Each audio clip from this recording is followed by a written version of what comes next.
All right, thank you everyone for joining us. We will get started. Before we do, I'm going to pass it over to Emily Van Dyke, who is the president of the Native American Alumni of Harvard University for our land acknowledgement. So with that, I'll pass it over to you, Emily. My name is Emily. I acknowledge with gratitude that I sit on the unceded territories of the Duwamish people of Seattle, the Muckleshoot, Puyallup, Snoqualmie, Stillaguamish, Suquamish, and Tulalip, honoring with admiration the profound resilience of the first peoples of this land. We recognize the immense and immeasurable contributions and sacrifices of Coast Salish peoples and strive to highlight the structural racism, political invisibility, and stark income, educational, and health disparities that the first peoples of Turtle Island face. Because our shared bonds to Harvard bring us together today, we honor the original stewards of Massachusetts. As a chartered creation of the Massachusetts colonies and Commonwealth, from its inception, Harvard has benefited from the sacrifices and injustices perpetrated against the original stewards of Massachusetts, the Wampanoag tribe of Gayhead-Aquina, Mashpee Wampanoag, Nipmuc, and Massachusetts, who are still living, working, and building community on small portions of their traditional homelands. The Harvard Charter of 1650 committed our institution to the education of English and Indian youth of this country. We honor and mourn the early deaths of Harvard's first Native students, attendees of the Harvard Indian College class of 1665, a recruitment effort that prompted critical seed funding in the university's early hour of need. Our acknowledgement serves as a step away from the chronic erasure of these profound histories of survival, perseverance, and innovation. Thank you. Thank you, Emily, for that land acknowledgement and an introduction to the history of our university with Indigenous peoples of our state and nation. Thank you, Sky, for the introduction. Welcome, everyone. My name is Ari Bernstein. I direct the Center for Climate Health and the Global Environment at the Chan School of Public Health, and I'm a pediatrician at Boston Children's Hospital. I'm grateful that you're joining us for our conversation ahead of Earth Day on fossil fuels, health, and frontline Indigenous communities. For the past 20 years, I've been working to raise awareness on the health impacts of climate change and the health benefits of climate action. As a pediatrician, I've cared for children with asthma, children with Lyme disease, children struggling with mental health. The common tie among these unnecessary illnesses is too often the extraction and burning of fossil fuels. Few communities know better the harms of fossil fuel reliance than Indigenous communities, and today we have the honor of having 3 Indigenous leaders join us. Lisa DeVille is the co-founder of the Fort Berthold Protectors of Water and Earth Rights and brings the frontline perspective of the impacts of fracking on the health of their community. Candy White is the Native Energy and Climate Campaign Coordinator at Indigenous Environmental Network and brings the activist perspective of fighting against fossil fuel infrastructure.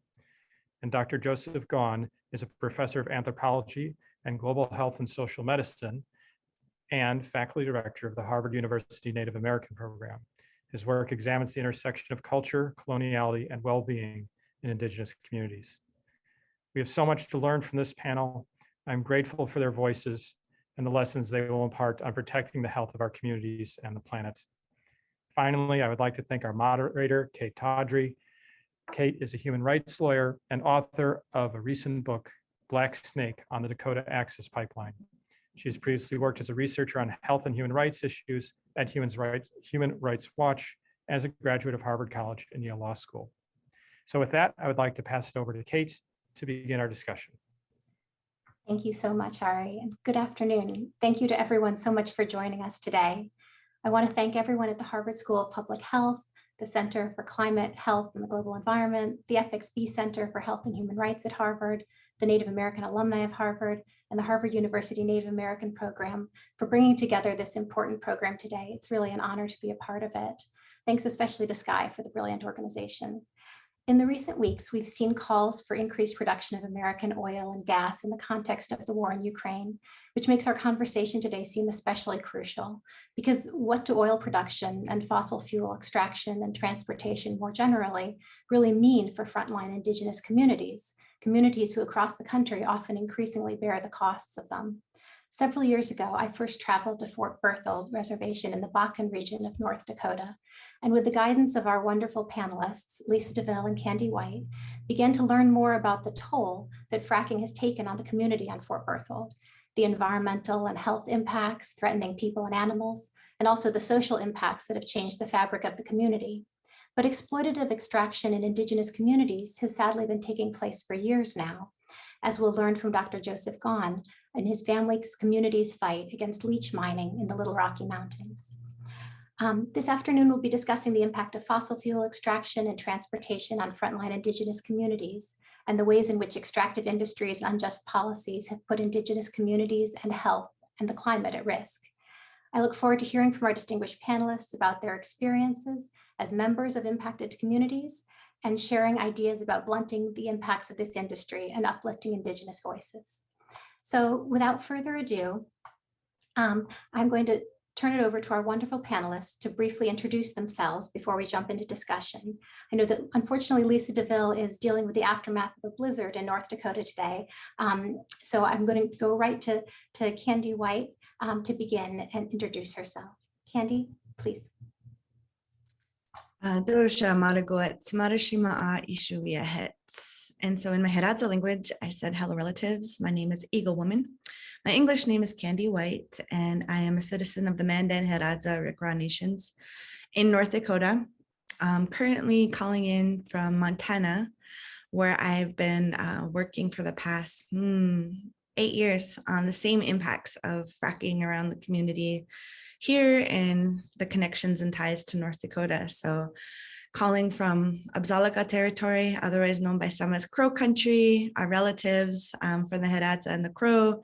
So shout out to any relatives that might be listening. And just thank you for allowing me to be here today, representing myself as a citizen of the MHA Nations, but also as a spokesperson and rep for the Indigenous Environmental Network. Thank you so much, Candy. Joe, I'll pass it over to you to introduce yourself, please. Thanks, Kate. I appreciate that. And I appreciate also being included on this panel today. So my name is Joseph Gaughan, and I'm an enrolled member of the Ani Grovant Tribal Nation in Fort Belknap, Montana. I teach at Harvard, where I'm a professor of anthropology and of global health and social medicine. And my research is really concerned at the intersection of culture, coloniality, and mental health in American Indian communities. But I'm not really joining this panel to talk so much about mental health today, although there are some implications that are probably relevant. Really, I'm here to help to celebrate the life of my late father, Joseph William Azure, who died in 2020 from COVID, and who took a lot of our traditional and family knowledge with him when he left us. The interesting thing about my father that I'm here to communicate today is that he led a grassroots anti-mining struggle at Fort Belknap against very destructive gold mining in the Little Rocky Mountains on the southern edge of our reservation. And so I'm looking forward to celebrating his legacy, because this was one of the few of these kinds of anti-mining struggles that was successful in stopping the mining after about a 10-year fight. So it's great to join you, and I look forward to our conversation today. Thank you. Thank you so much, Joe. Maybe we could begin our conversation by really discussing the extent to which fossil fuel extraction impacts frontline Indigenous communities. And maybe we could get started, Candy, with you. Maybe you could tell us a bit about your community on the Fort Berthold Reservation in North Dakota and the role that oil extraction has played there, when it started, how it's developed, and what some of the main consequences have been. Oh, I'm sorry. Looks like Lisa has just been able to join us. Welcome, Lisa. Sorry, maybe let me pause that question for just a moment then. Lisa, would you be able to briefly introduce yourself to the group? And Okay, I got it. Sorry for being late. I was busy. We have a blizzard here, so then we had a death in our community during the blizzard, so we're running around to help the family. But my name is Lisa DeVille. I'm an enrolled citizen of the Mandan Hidatsa and Rikra Nation. I'm a lifelong resident of Mandaree here on Fort Berthold Reservation. I live within live in the Bakken oil and gas field. I'm a member to the Dakota Resource Council, co-creator of Fort Berthold Protectors and Water Earth Rights.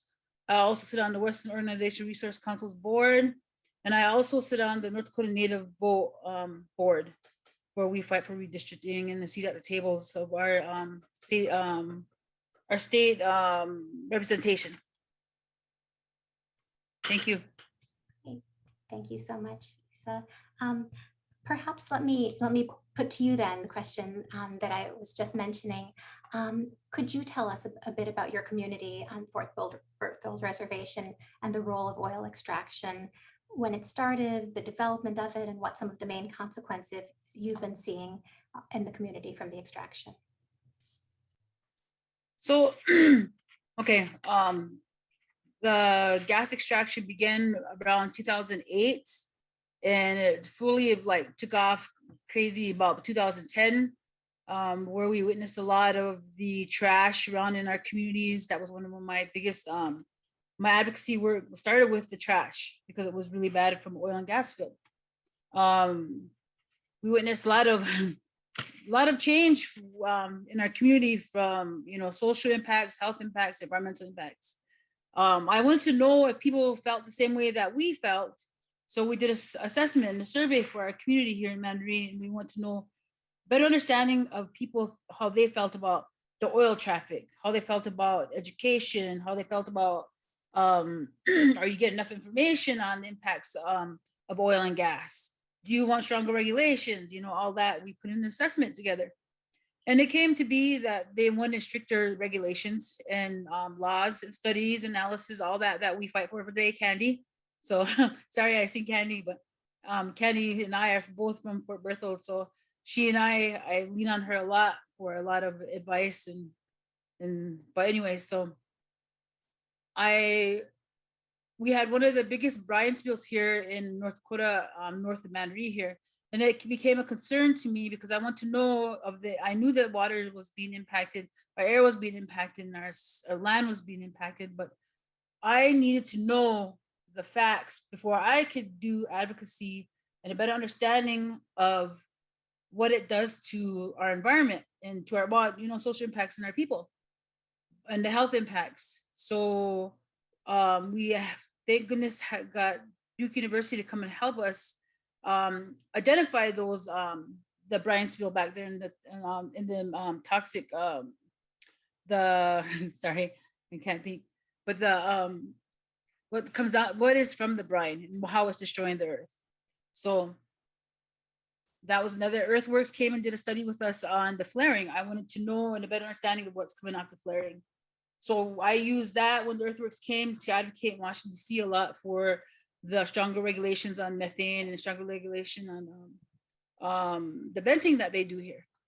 So the social impacts, there's drug increases on the high, health impacts.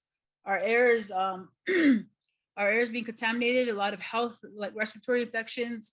My husband and I were both diagnosed with the Bakken cough back in 2016, I think it was, where we had this persistent cough. My husband had it for a while, took him in, and that's what the doctor said to us, I have about 16 people that come in a day that have what you guys have. And so Walter took the steroids, shot my husband, and then I just took the medication. But his illness lasted for about 3 months. So, well, I think, what's the other question? Just the impacts that you've seen in your community, okay. both Yeah. health, environmental, and also social. And we have a lot of like spills all the way from I say we have an invisible spill every single day, and that's from the venting and the flaring that are constantly happening around us because you can't see it with the naked eye. So we have frac sand spills, we have the selling of our water, which I really disagree with because our water is sacred to us. We were always taught, that from the beginning, how to take care of the earth. We were never taught how to destroy the earth. So today, everything that's happening to us, we didn't have a plan from the very beginning. So even when it came down to trying to educate our people, it's been a challenge today because oil and gas came in with broken promises to our people. Oh, we have the safest way to do this. And then they even brought it to our schools here. letting our children know that their way is the safest way. So, which we know that it's not. So holding industry accountable and our tribal leaders accountable for helping create these regulations and the BIA and all this, it's been a challenge. But it's not that we sit back and let things happen. We are very vocal, our Fort Berthold Protectors of Water Earth Rights, on all the issues that are impacting us today. Thank you so much, Lisa. Candy, I know, of course, you're from Fort Berthold as well. Perhaps we could turn to you next, and you could let us know any additional thoughts you have on the impacts on Fort Berthold, and also more generally, if you could speak a bit to environmental justice issues. And for many generations, Indigenous communities have been on the receiving end of environmental racism, land stolen, waters polluted, sacred sites desecrated. Could you tell us a bit more generally about ways in which you've seen Indigenous communities bear the brunt of environmental injustice in the context of fossil fuel extraction and transportation, for example, with pipelines? So that's such a broad spectrum, and it has such a historical context to it. And it's really hard to tell these be in these panels without it really going back 500 years into history around colonization and capitalism, and how it was that as Indigenous peoples, we were displaced. There was a genocide. It's something that isn't really taught necessarily. It wasn't taught when I was in school in the history books. I actually had to leave the reservation to learn more about myself than while I was growing up there. And I had to do it by working in a village that was a recreation of a village. And I learned more about the Mandan, the Hidatsa, the Arikara, my own people. And then I learned about all of the other tribes, federally recognized and not, working with the Indigenous Environments Network. I learned about the global North, the global South, and the worldwide implications on Indigenous communities, and how we have a lot of similarities in the way that we were displaced. We were put on a certain tract of land because it was thought that that land was not valuable at all. And then natural resources in the form of oil, coal, and gas, uranium were discovered on our tribal lands, and we were in the way. And so we became the first and worst impacted from everything from the tar sands in Canada down to uranium mining in Navajo country, down to the Amazon, where we've had brothers and sisters that we've been fighting with for displacement from oil companies, of Canadian and US oil companies that are going in to these forests in the Amazon and just destroying everything, and people disappearing. There is a real a reality, I guess you could say, to the work that I do. I know that it was coined in the beginning as activism, and I always thought that was funny because I was like, I am just a person who grew up on a reservation that got sick at the age of 20. I was diagnosed with a stage 4 sarcoma tumor. And I was like, oh, now it's my turn, because a lot of people around me were sick. A lot of people that I knew had cancers, and they were every single kind of cancer you could think of: uterine cancer, brain cancer, liver cancer, testicular cancer. I mean, just spine cancer, everything. And so I was like, I wonder why this is happening just to us. Like I said, I left the reservation and I realized that that was an anomaly, that wasn't normal, that we were so targeted, and then that it wasn't just me on Fort Berthold, that it was people on other reservations in the US. And then it wasn't just the reservations, it was other Indigenous communities, like the people I've been working with in the Northern Territories in Australia, for example, and how they've been targeted now by fracking, for example, and have been lied to as well. And so when I want to talk about history, I can give the context of my own tribe. And I know we don't have a ton of time, but I just want to share a few pictures because I'm a very visual learner myself, just to go into, a little bit about how this looks. We were lodge dwelling tribes. We grew corn, squash, and beans. We were dependent on the land until we were placed on reservations, and we started seeing a shift in our housing and how we were supposed to live. And all of our class 1 and class 2 bottomlands were flooded out as a result, and we were put on these reservations. This is just North Dakota alone. So you can see Fort Berthold is right here, which is now called Lake Sakakawea, which is the Missouri River. But historically, there was a series of dams that were placed along the Missouri River. This was part of the Pick-Sloan Act in the 1940s, 1950s, because there was flooding going down in St. Louis and Missouri. Why was there flooding? Because they were removing all the natural riparian water zones. They were putting up cement palisades. They were messing with the ecosystem. And so it's cause and effect, cause and effect. And yet here we are with this dam that we fought against hard. We did not want this dam. Our tribal chairman at the time was crying when they actually signed the paperwork. And George Gillette was adamantly against this, but they had already been $60 million into the construction by the time this was signed. And so I'm giving you a picture of historical details around how these industries, coal, for example, in North Dakota, lignite coal, has come in and destroyed us. And as kids, Lisa mentioned, they come into our classrooms for fracking, and they let the kids draw a picture, and whoever's picture wins, they get to name a fracking rig. Like, this is a great thing. Well, this was me here in 7th grade, being taken into a coal mine, being told, this is the future, this is the job you want. And I remember getting stuff in my eyes and like breathing stuff in while I was down in that coal pit. And it just continues to the Bakken Shale now, the oil formation, and how we are in what's known as the sweet spot. And Lisa didn't get a chance to get into it, but historically, we were checkerboarded, right? First, we were put on a reservation, and then the Dawes Act came, the Allotment Act. This is in the late 1800s now. And we were told, oh, you only need this much land. And so we're going to break it up by family. And then we're going to give the rest, to be held in trust by the federal government. And so it causes all of these problems. It has all these implications for people if they're going to be farmers. Should they buy into the industry? Should they not buy into the industry? There's all this money at play. There's all these jobs to be a trucker, to haul all of these things. And then we see truck accidents. We've seen traffic accidents. We've seen bad things happen. Lisa talked about the spill, which was huge. I mean, it went right down into the creek and into Lake Sakakawea. There's no question. It killed the area where any of that so-called water touched. And so I'm sharing all of this blue water that we'd been drinking, and these fracking flares that you can see from space, what this looks like on the ground in Fort Berthold, that Lisa and everybody living there, my family, my friends, are breathing in every single day, 24/7, nonstop since, what did we say, 2008? It's caused a lot of problems. It's caused a lot of implications. And this is just one place. This is just one reservation. Now, times all of the other infrastructure. These are just some of the carcinogenic materials that are released as a result of fracking.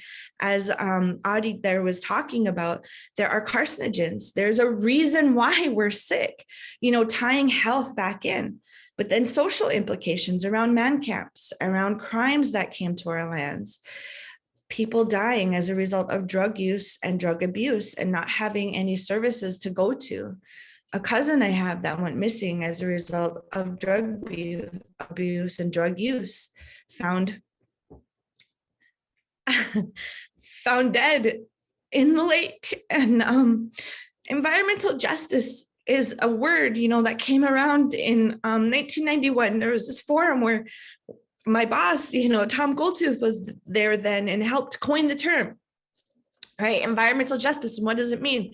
Well, it was a result of all of this already happening in communities and us not having a voice, but us being targeted, and people were racist against us, right? And so this kind of behavior, this kind of attitude is something that we still deal with. This here was found actually near Lisa's community in Mandaree by kids. And this was in the Bakken. This is a result of the oil boom. And so all of us dealing with the impacts. And then, of course, Kate, about the Dakota Access Pipeline, and I can get into that in a little bit as to how that's like a continuation of the struggles and of the work that we've done. But I'll stop there. I know it was really quick, but just trying to give this analysis of that's my tribe now times every tribe, every Indigenous community. And that is how complex and difficult and awful and the struggle has been. But that's why Lisa, I, and others are here to fight and push back. Thank you so much, Candy. Joe, maybe if we could turn to you for you to talk to us a bit about another example of extractive industry's effect on an Indigenous community. Could you tell us about the impacts of mining adjacent to your family's community on the Fort Belknap Reservation, both the cultural impacts and environmental? Thank you. Yeah. First of all, it's really nice to have this background from Candy and Lisa, because those issues generalize across Indian country in all kinds of ways, and indeed across the world. And so that helps that I don't have to fill in some of that background or context. What's interesting about the mining that happened in the Little Rocky Mountains, which are adjacent to our reservation, is that it follows on a long history of mining that dates back to the 1880s and 1890s. At that time, the Little Rocky Mountains were in part of our reservation, but then gold was discovered in parts of those mountains, and white prospectors arrived and started stealing the gold, which was on Indian land. And rather than enforce treaty rights to ensure that those people could not get away with that crime, the government dispatched the famed naturalist George Bird Grinnell to come and negotiate a cession from our tribes of just a small little trapezoidal piece of the land, 5 miles wide or something, but that's where the gold was concentrated. And he took advantage of tribal divisions and the divide and conquer strategy, and was able to secure a vote from adult tribal men to cede that little section of the mountains. The fact is that hundreds of millions of dollars worth of gold have been extracted from that little strip ever since. And of course, it took different forms, different kinds of technology were involved. That was, of course, revenue that our peoples, had we retained that piece of land, may have decided to figure out how to manage ourselves. The reality of the Northern Plains is that our reservations are typically deeply impoverished.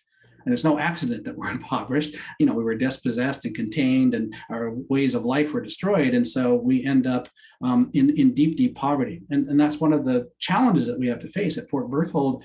All of the terrible things you're hearing happen in the context of people going from great poverty to actual wealth. So there are things at stake in these kinds of difficult trade-offs. At Fort Belknap, a new technology was developed in the 1970s. Called Cyanide Heap Leechpad technology. And the way this works is in that phase of trying to grow ever more refined to extract gold from mountains. You basically raise the mountains a ton of earth at a time. You place huge piles of earth on top of a membrane that basically sifts with a cyanide solution the gold out of the ore. And of course, it's very important that you capture all those chemicals, the cyanide, and then all the other chemicals involved, and actually, keep it from poisoning the environment. But accidents happen, and rainstorms occur, and ponds are flushed and overflow. And so my dad in 1985 was coming home from work. He was a tribal member, of course, living at Fort Belknap. And he said he noticed up in the mountains how they were being literally raised down by the miners. You can look and see that the top is gone, and then different. It looks terrible up there. And he remembered from his childhood in the mountains, fishing, hunting, ceremonies, those sorts of things. And so it coincided with a time in his life where he apprenticed himself to an Ojibwe spiritual leader who lived outside of Great Falls, Montana, in an Indian shanty town that was called Hill 57. This man was named Robert Gopher. And he worked with Robert Gopher. He learned how to do certain ceremonies and had the right to do certain ceremonies. And essentially, as part of this midlife transformation of his own, the American Indian movement was happening at that time and so on. He took it upon himself to pull a coalition together to fight these mines. And the thing that's interesting about this coalition is that it was multiracial and multi-ethnic. Robert Gopher wasn't from Fort Belknap. Ali Zaid, a really great friend of my dad's who helped lead this, was from out in Colorado, an African-American man. Lots of women that were involved in their lives were also involved in this. And they turned to white lawyers and, Colorado and environmental networks and so on. So even though my dad, who had tribal rights at Fort Belknap, was leading this, it utterly depended on the ability of a whole bunch of allies to come together and really under the guidance of Robert Gopher's sacred and ceremonial practices, figure out what to do. They turned to the lawyer allies, they filed complaints, they alleged poisoning of the environment, those sorts of things. They learned how to gather their own water samples and send them off for independent analysis. Because as he always said, these mining corporations, yes, there's regulatory agencies in the state and at the national level who are in place to protect the environment from poisoning and pollution and that sort of thing. But he felt like they were kind of in cahoots with the mining corporations and that you couldn't really get enforcement in the way that the people at Fort Belknap really deserved. So they were eventually able to prove that runoff was coming down the waterways and that, poisonous levels of these chemicals were found. And this led ultimately to a consent decree signed between the corporation and the tribe and the federal government. Consent decrees are interesting because there's no acknowledgement of wrongdoing or what have you, but there was monies that were, paid in order to try help reclaim. Increasingly, because of the activities of this organization that my dad founded called Red Thunder Incorporated, that basically they were able to make mining in that area less and less profitable over time.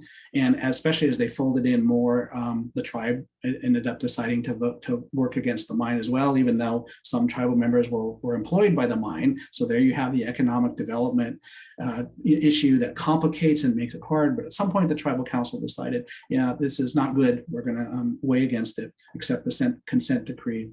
And it was no longer profitable. And so the gold corporation declared bankruptcy and, folded up and left. It forfeited these big bonds they pay to guarantee that they're not going to leave pollution and poison up in those locales. They just forfeited them because it wasn't worth it, monetarily on their part to actually clean up. And so we have a big mess up there that's still being reclaimed to this day. There have been all kinds of issues where things still seem to be a problem up there, and all kinds of money, taxpayer money, goes in there trying to fix this mess that is adjacent to our reservation. But I think that the thing that I take from this example is the importance of standing up and taking action in the way that my colleagues here today have talked about, because you never know what the outcome can be. Often it's very hopeless feeling, but there are instances like this where if the right people gather together and they're persistent enough and things align just right, that you can be victorious in stopping some of this sort of thing.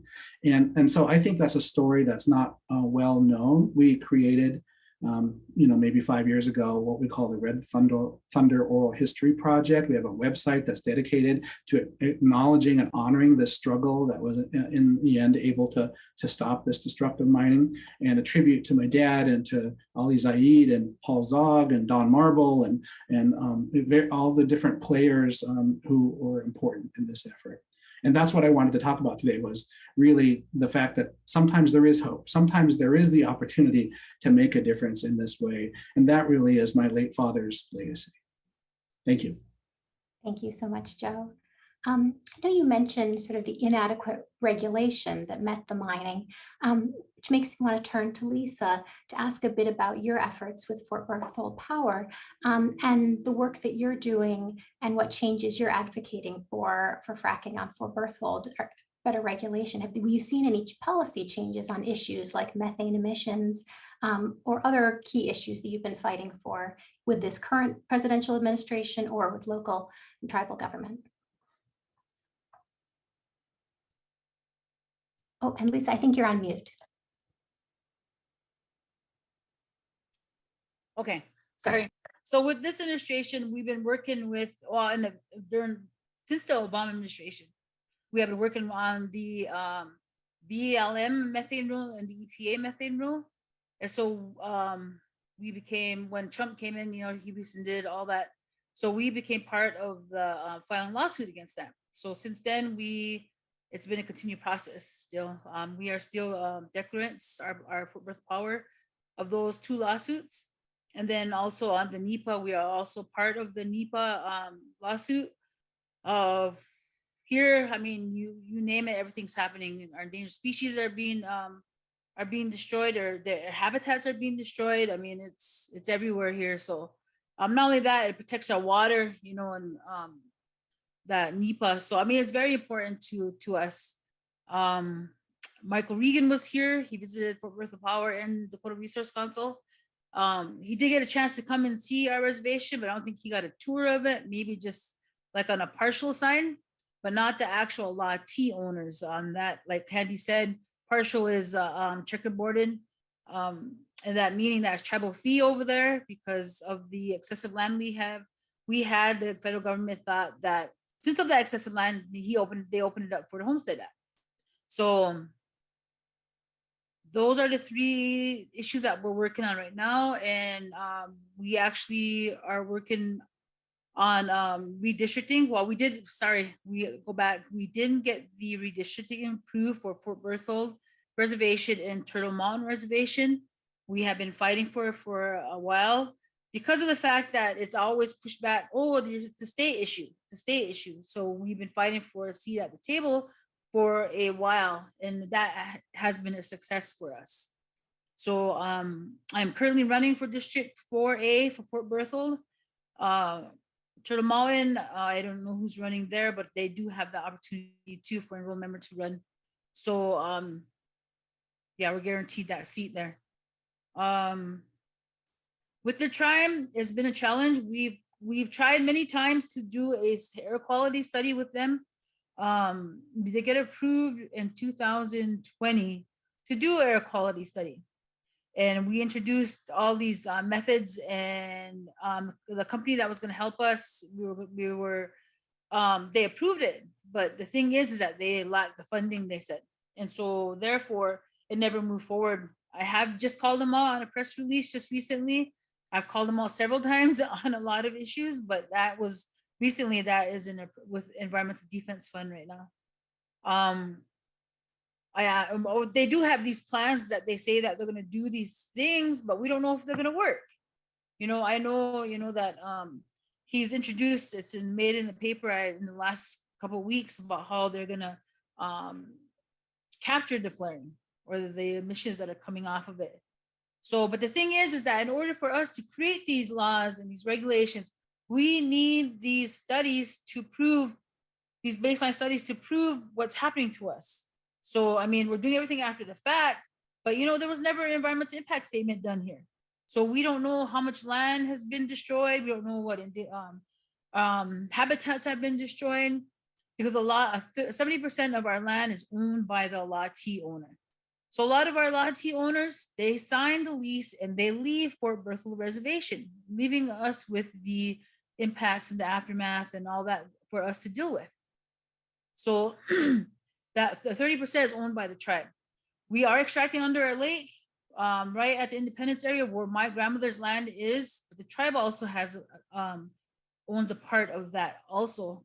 So the extraction, just like I said, I disagree with all the extraction that happens under the water, but it's very heartbreaking to see all this. I mean, we make it known. Now that it's been we're going on our 12th year of advocating or of educating, trying to help our people understand what filter socks are, all these things. So yeah, I mean, those are the actions that we've been taking, not only federally, not only state. Well, there's several governments that we have to deal with, and that's county, state, our tribal, and federal government. So we have to jump through all these hoops just to make sure that we're heard. I mean, we have to set up meetings. We set up meetings with the oil and gas, federal oil and gas. I mean, it's been ongoing, and I don't mind the challenge, because as long as I will say, as long as my grandchildren know that I fought for their water, that's the number one thing. And being in the front lines, it's been just like I said, it's heartbreaking to witness everything. I mean, you drive down the road, there's 20 deers dead on the road from truck traffic. I mean, and the garbage is very bad today. I mean, I'm continuously picking up trash at our little playground there. I mean, it's just, and we adopted a highway. Those are the actions that my family has taken. And that's when we picked up 30 filter socks in the ditches up there. So, I mean, this is our reality today, is dealing with oil and gas, the impacts of it. Thank you, Lisa. Candy, I read recently in a report from the Indigenous Environmental Network and Oil Change International statistic that Indigenous resistance has stopped or delayed greenhouse gas pollution equivalent to at least 1/4 of annual US and Canadian emissions. It's a really remarkable statistic. And I just wanted to ask you a bit more, if you could speak to us about the changes you've seen in the environmental movement in the past several years as a result of Indigenous activism, and what you want to see going forward. Yeah, I just wanted to also follow up with what Lisa said, in case people aren't aware. Those frac socks that she's talking about, they're highly radioactive. And we have people like her and kids picking them up and disposing of them ourselves, which is just one small part of that larger issue. To just put some context into, when we say trash, we're talking about radioactive materials because of how deep down in the earth that it came from as a result of fracking. And I want to say that I'm really glad that you brought that up, Catherine, about the report, because we're really proud of it. It gives us hope to hold on to, that in the past 10 years, we have seen these fights, like what Lisa's talking about, right? The grassroots struggle, and then the state struggle, and then the national struggle and the international struggle, all the way to the United Nations and back down again, has actually been proven now through these reports that we've done, that we've done something. You know, we've kept 25% of carbon emissions out of the air in the past 10 years. And that this study was limited to only 20 fights. So 20 fights that were done across the US kept that amount out. And that should just make people feel, you know, hopeful and good that there are things that we're doing that are moving and churning and showing that we have to continue. And this is why. We have to continue because you have, you know, the United Nations Climate Change Report, the Intergovernmental Panel on Climate Change, which talks about the crisis. It talks about tipping points and where we have to be in order to cut emissions. And another report I just read today talked about how 58% and 68% in the US actually of corporations who said they were going to, you know, cut emissions and have a green portfolio admitted that it was greenwashing, that they didn't actually know what they were doing in terms of sustainability. And that has been the reality since Jump Street. They don't know what they're doing. They don't know the impacts until, you know, they hear them back from us. And then by that point, they don't care because it's money, right? It's money and it's power and it's control. When we talk about the fossil fuel industry, we talk about coal, we talk about gas, we talk about mining, all of these different things ultimately come back to who controls the power, who controls the money, and keeping people in the dark by propaganda. And so one of the ways that we've combated that as well is we've come up with a series that we call Hoodwinked in the Hothouse. And Hoodwinked in the Hothouse is a book that is now in its 3rd edition. And we hope to continue to push to get this out to our audiences, to push to share this on a much more broad scale, because people need to hear these stories. They need to hear the false solutions.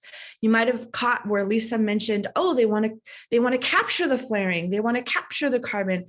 Big, huge thing going on within the White House right now is CCS, carbon capture and sequestration. So all of these things don't stop pollution at the source. They're reactionary to the pollution. They're, oh, well, we already did this and we're messing everything up. So let's try to like fix it in a backdoor way where we can still get our money and we can still dig.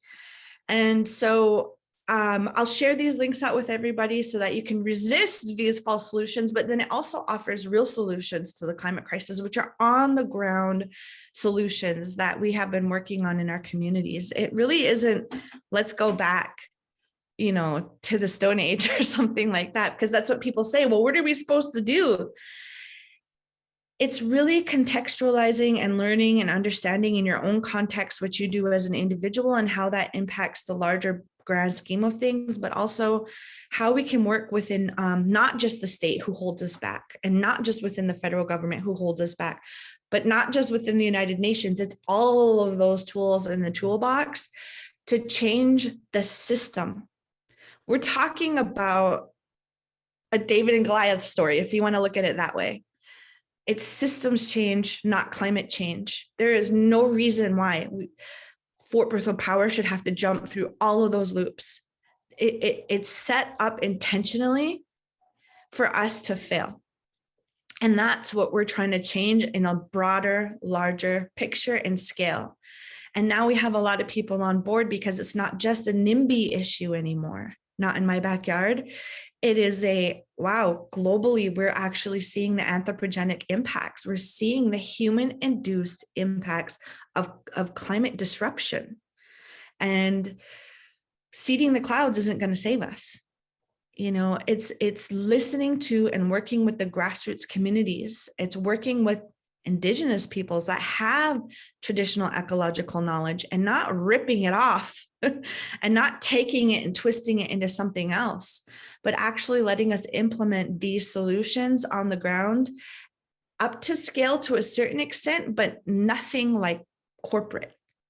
Wind and solar also isn't going to save us when we're talking about corporate and large scale operations.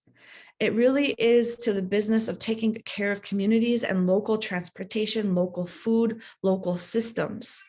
If you can't get your strawberries in the middle of a blizzard in North Dakota, so be it. You know what I mean? It's going back to common sense understanding of how we interact with the land and with each other as living beings who rely on three main natural resources. There's only three that we actually need. We don't actually need coal, oil, or gas. Why do we know that? Because we didn't have that before the quote unquote industrial revolution, and we lived and we were here. But what we do know is that we cannot live without clean water, we cannot live without clean air, and we cannot live without clean soil. We will die if we kill those things, and that is what is happening. And so fighting back is where we are with what Lisa said. Oh, it was so beautiful. We were never taught how to destroy things. We were only taught how to take care of them. So it's really being an educator to how we continue to do that on a larger scale. That when I say scaling up, that's what I mean. Is like education and understanding and that reconnection with the sacred. Thank you so much, Candy. Joe, perhaps following on the successful fight that you told us about, your father's fight in your family's community against mining on Fort Belknap, perhaps you could tell us a little bit about what you see as the prospects for success in stopping extractive exploitation in Indian country, and be a bit about how others can be allies in these efforts as well. Well, I think I want to default to my dad's perspective on this. He was a traditionally oriented person, and therefore he understood these struggles to be sacred struggles, spiritual struggles. His interest in protecting and preserving our mountains is because they were sacred to us. That's where we fasted, that's where we hunted, that's where we fished. We depended on that traditionally. And particularly as he apprenticed under Robert Gopher, he came to take up these perspectives in really profound ways. And so, for him, the turning point of the anti-mining struggle at Fort Belknap, which was all during the 1990s, basically, occurred in 1993 when he gathered a number of people to come do a march from a particular area on the reservation just beneath the mountains and the mines. They were going to hold what he referred to as a 7-man pipe ceremony. He gathered 7 people who were entrusted to carry sacred pipes that would gather and do a ceremony and pray that this pollution and the poisoning and the mining would end at the Little Rocky Mountains. And then they were going to march up the road, the gravel road, up to the edge of the mine where there's a gate that's locked and all of that. And so they did this. They successfully had this ceremony. They marched up to the entrance of the mines. And then a thunderstorm arrived and totally flooded out. I mean, it poured rain, and it overflowed the Leechpad collection areas that led to a lot of that poison rushing down out of the mountains. Now, the thing that he really thought was so important was at the same time, concurrent to this activity, representatives from the Environmental Protection Agency were there on the other side of the mountains, looking at one of the other mines up in those same mountains. That were there to investigate because they had finally sort of heard enough about allegations of pollution and poisoning.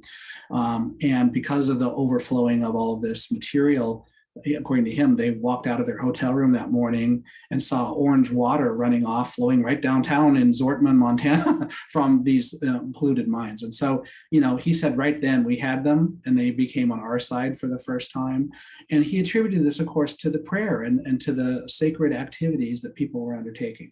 So I just think that that's a perspective we don't want to lose sight of here. That doesn't mean everyone has to be religious or embrace the sacred in that same way to be effective in these activities. Probably many people in America are not especially thinking about this in that way, but it was important to him. And I think what's important also to recognize, the not in my backyard politics, the environmental racism that leads to Indian communities, especially impoverished ones without political power or visibility, ends up being places where a lot of this stuff sort of happens in the United States. And of course, there are other places around the world, Indigenous communities as well, are distinctively vulnerable to these kinds of activities. But I think it's really important to recognize, that we have to find a balance here. All of us carry a cell phone. My colleague at the University of Montana, Roz Lapierre, says, look, we have to mine, we have to extract. We can't live in the modern world without doing that. So it's really a question of figuring out how do you do that responsibly or in a contained, controlled way. Some of the solutions that Candy's referring to, I'm sure, in which it's not the case that we can't mine gold. I mean, we can't live without mining some gold, but we shouldn't do it in a way that's so destructive or that systematically disadvantages people who are powerless. Thanks so much. Now we're coming up on our final few minutes. We have a few questions from the audience. And so I was just going to read off those and then ask each of you to say a few final words as well and go around. So first, just to mention the questions we've received from the audience. What measures can be taken to enforce company agreements with Indigenous governments within the framework of the principle of free, prior, and informed consent? Also, a question about whether lawsuits can be filed using the Safe Drinking Water Act, which is the enforcement arm of the Clean Drinking Water Act. And Lisa, whether a lawsuit can be filed under NEPA because tribal impacts were not addressed before extraction started.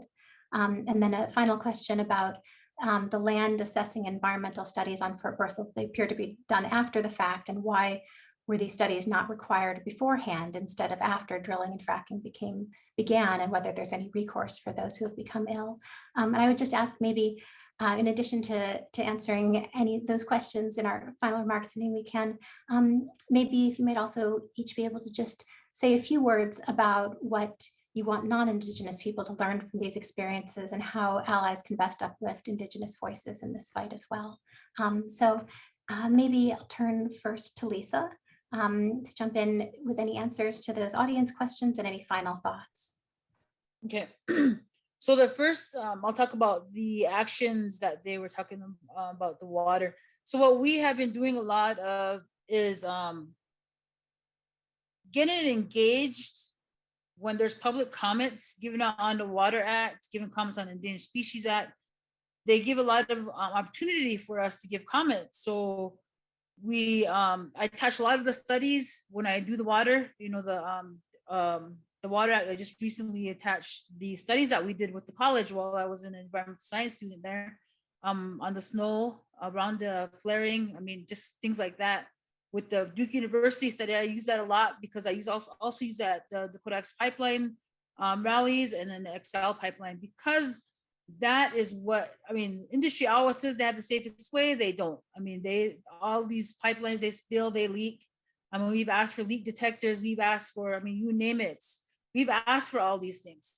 It's up to the leadership, like Candy said, it's up to the leadership to take action on these issues that are happening to us. I mean, we've even our leadership needs to take these actions, but also we've also testified to United Nations. They came here. I mean, we did all these things. They know what's happening, but I don't know if they quite know our tribal leaders, any leader to what to do.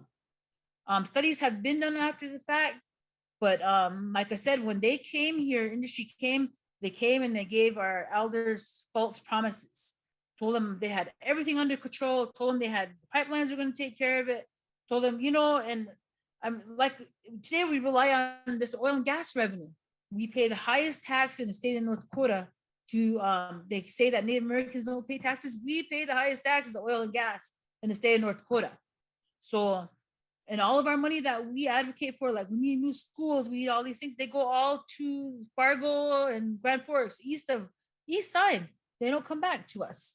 But yeah, we see all the other communities that get to use these tax money to build their schools, to build other things too. I mean, we had to fight too for our roads out here because we have big potholes as big as little small cars.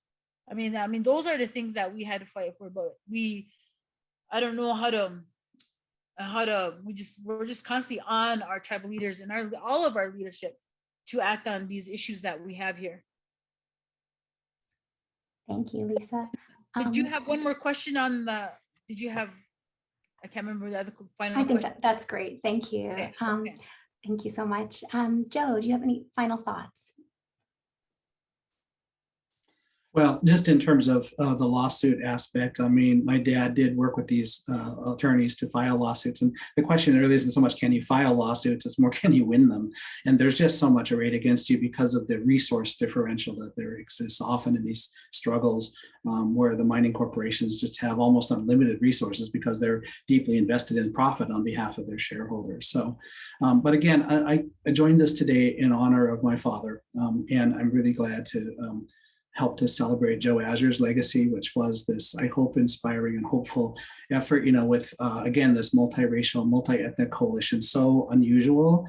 Ali Zaid, his close friend, and Karen Robertson, my dad, of course, with Nadine Alvarado, and my sister, Connie Azur, who actually lives at Fort Berthold, and Dorothy Gopher, the late Robert Gopher. I'm really pleased to have a chance to share this story, and I hope it does offer some inspiration in the face of what feels utterly overwhelming in too many instances. Thank you. Absolutely. Thank you so much for sharing. And Candy, do you have any closing thoughts?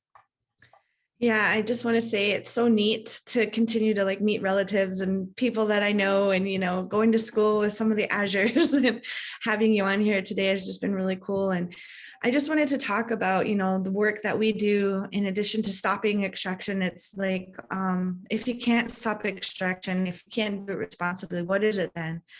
And it's around just transition. And that's a big word, right? It's become a buzzword. But we have what we call the Indigenous principles of just transition. And it's kind of like taking back our power to what we can do besides trying to file a lawsuit, which takes a lot of time, takes a lot of energy. And trust me, working with the Indigenous Environmental Network these past 14 years, I've seen lawsuits carry out for 14 years plus. And I've seen some of them be successful, like overturning uranium storage in Shoshone territory in the mountains, but then now we're back in court again, or back in the battle again. Look at Dakota Access Pipeline. I mean, look no further. They didn't do any of the environmental reviews before they just shoved it into the ground. So it's really, they're not even holding up to their own laws. That's why I want to reiterate back to systems change. The law shouldn't be in place just for one group of people. It should be in place for everyone. But understanding that bigger picture, thinking about how we can take transformative action, but we have to realize that we give away a lot of our power because of the propaganda machine and because of how we're constantly told this is what we need and this is how we are going to survive to be comfortable. And sometimes it's hard to step outside your comfort zone and to really tackle something like this, but it's a necessity. And I will drop again the link in the chat to share our booklet to this so that you can all see it. But I would love to leave everybody with this note, because I loved what Joseph said, around, you don't necessarily have to be, connecting with the sacred, we have a joke sometimes in Indian countries. It's 11 o'clock. Oops, that's my computer. We say, not that sacred, and we joke and we laugh because we use our humor a lot. But simple things like just going out and putting your feet on the ground without socks and shoes on and reconnecting. Simple things of understanding how we can live in a way that is much more of a positive feedback loop than a negative feedback loop. And I can't tell you about it in an hour, but you can reach out to me by visiting us at www.ienearth.org. I'm putting in a plug because my contact information is there. And I'm going to share the Indigenous principles of just transition. So Matsigerats, thank you. Thank you so much, Candy. And thank you so much to all of our audience for these wonderful questions. I'm sorry we don't, in the interest of time, have the ability to get to all of them. And to all of our panelists today for this really enlightening discussion. Clearly, there is much work to be done, but I'm so inspired by the work that each of you and your family members are doing. I hope that we can put into the chat the websites for the Red Thunder Oral History Project, in addition to the Indigenous Environmental Network and Fort Berthold Power, so that everyone watching today can learn more about these organizations after the call. Thank you all so much for joining us and for this important conversation. I look forward to seeing the ways in which we can all continue to support and uplift this really crucial work that you're doing. I'm now going to pass it to Natalia Linos, the director of the FXB Center for Health and Human Rights, for some closing remarks. But thank you all so much again. Thanks so much, Kate. And in closing us out today, I really just wanted to thank Lisa, Candy, and Joe for their willingness to share personal narratives and name how the history of genocide and oppression, racism and ongoing extraction of fossil fuels and the resulting poverty has harmed and continues to harm Native families and communities. And while there's still much work that needs to happen, the stories of resistance and persistence shared today, including the ways that grassroots science and coalitions have formed to fight environmental injustice, are truly inspiring.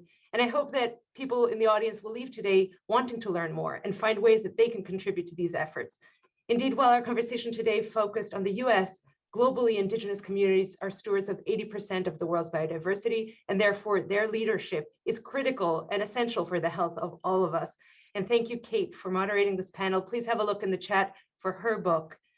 I also want to acknowledge today that while we focused on environmental harms, we are in the middle of a pandemic that has unfairly and unjustly harmed Indigenous people and other BIPOC communities. And Joe, thank you for sharing with us the legacy of your father.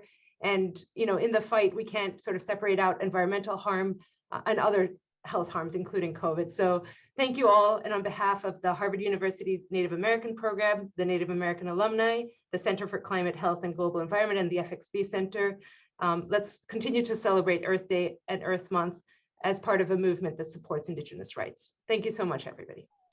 Every day is Earth Day. Thank you.